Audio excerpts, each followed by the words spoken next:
चलें, चलो चलो अभी रुक जाओ, कोई लिखेगा नहीं, अब ध्यान दो। सबसे पहली बात कि भैया यहां पे अगर मैं सबसे पहले देखूंगा तो आई करंट आ रहा, बोलो यस। अगर ऊपर का रेजिस्टेंस की बात करूंगा तो टोटल रेजिस्टेंस आ रहा है, और नीचे का टोटल रेजिस्टेंस की बात करूं तो 2 आ रहा है, बोलो यस। अब यहां पे जो करंट आई था वो डिस्ट्रीब्यूटर को एट 2 पार्ट I1 और क्या होगा I2। उम्मीद करता हूं क्लियर हो गया, उम्मीद करता हूं, क्या बात है, उम्मीद कर दिया क्लियर हो गया, यहां तक समझ में आ गया। अब मुझे I1 निकालना है, तरीका बहुत सिंपल है, सामने का रेजिस्टेंस क्या है 2R plus R, main current से मल्टीप्लाई, तो 2R बाय 3R, आर पार तो कितना होगा 2I बाय 3, बोलो यस। वैसे नहीं क्या करेंगे अपन,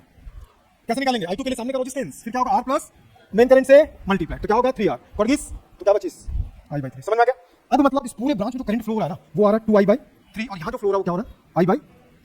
3, यहां तक समझ में आ गया। 4 तो B1 B2 B3 और क्या लिखूंगा B4। मैं क्या एग्जाम दे रहा हूं, जेई मेंस दे रहा हूं, मैं टिक लगाने वाला कैसे नहीं करूंगा, पूछो क्यों, इन दोनों का डायरेक्शन सेम है, करंट सेम जा रहा है, मुझे पता चला कि दोनों का वैल्यू सेम होगा तो मैं इसको 2B1 लिखा लिखा, और इसमें करंट ऐसे जाएगा तो किधर फ्लो होगा अंदर, तो मैं क्या लिखा क्रॉस, नहीं समझ में। फिर प्लस मुझे पता है कि इन दोनों में डायरेक्शन में करंट क्या सेम है, इसको भी क्या लिखूंगा 2B3,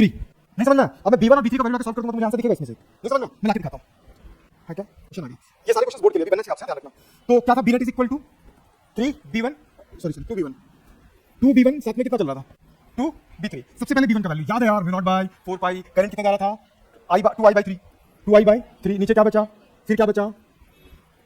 कैसे 2/√2, तो 2 बार जोड़ूंगा तो डायरेक्ट कर दूंगा, नहीं समझ में आया क्या, तो ये रिप्लेस होकर कहां जाएगा ऊपर, तो B1 का वैल्यू कितना आ गया V0 बाय 4 पाई, तो कितना हो जाएगा 4I3√2, और साथ में यहां पे भी क्या चल रहा है 2 देखो 2 4 I जैसे का वैसे 2 जैसे का वैसे A√2। अब थोड़ा सा √2 के √2 ऊपर क्या √2 कर, तो √2 को पहले लेते हैं, ये कटेगा तो यहां पे √2 बचेगा, तो कंफ्यूजन कैसे कटा, तो याद रखना ऊपर 2 है नीचे √2 है, तो इसको लिख सकते हैं, मुंह बंद रखेंगे, बाय वाले बेटे साथ है, अभी श्राप दूंगा उड़ जाएगा बेटा, तो क्या बचा √2, ठीक है। तो बाय वाला ध्यान रखना, कहीं डाउट तो पूछना, और ये मत सोचना कि हमको तो नीट देना है, हम ये क्वेश्चन कहां पढ़ रहे हैं भाई, तो याद रखना अब समय बदल चुका है, अब समय केवल प्रभावी से महिलाओं का है, ठीक है। किसकी बात कर रहे हैं अपन B3, किसकी बात I बाय I3 था ना, या I नहीं फ्लो हो रहा था I3 बाय A बाय 2, फिर क्या था 2/√2, ये रिप्लेस होगा ऊपर चला जाएगा, तो B3 is equal to V0 by 4 pi, ये 2 4 4I और साथ में कितना हो गया 3√2 A, समझे। अभी दोनों आ गया, अब B net निकालना है, तो बताओ दोनों का डायरेक्शन सेम था क्या अपोजिट था, एक क्रॉस था एक डॉट था, तो 2 B1 का वैल्यू कितना निकालना है V0 4 पाई 4√2 I बाय क्या होगा 3A, माइनस क्यों आया, दोनों का डायरेक्शन अपोजिट, अच्छा एक चीज और बता दूंगा, सॉरी हां यहां पे तो वैल्यू का इसमें आया, लेकिन यहां पे फाइनल आंसर में अगर माइनस आता तो माइनस आप इसको लियो डॉट को बाद में क्या लगा देते डॉट, अगर प्लस में आता तो प्लस इसको सिर्फ क्रॉस को क्रॉस लगा देते, ये समझ में अभी होने वाला है। वैसे इस वाले में पहला वाले को हमने क्या लिया प्लस लिया, दूसरे वाले को माइनस लिया B3 वाले को, तो 2 और B3 का वैल्यू कितना आया था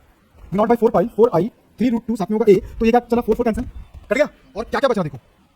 यहां पे V0 और 3A बाहर आ रहा है, तो यहां V0 3A और साथ में क्या बचा यहां पे I बचा, तो ऊपर क्या बचा 2√2 माइनस 2/√2, ये इससे कटेगा तो फिर क्या आएगा √2 V0 I बाय 3A, और समझ में ना √2 बचा 2√2 में 1 क्या बचेगा √2, तो यहां तो फाइनल आंसर है, तो चेक करो कौन सा है, ऊपर आ रहा है V0 I√2 और नीचे कितना आ रहा है 3 पाई A, तो पाई छोड़ दिया था, पाई चल रहा है 3 पाई A आ रहा है, तो ऑप्शन कौन सा करेक्ट होगा, जो ये बोला D, समझ में आया ऑप्शन कौन सा आएगा D।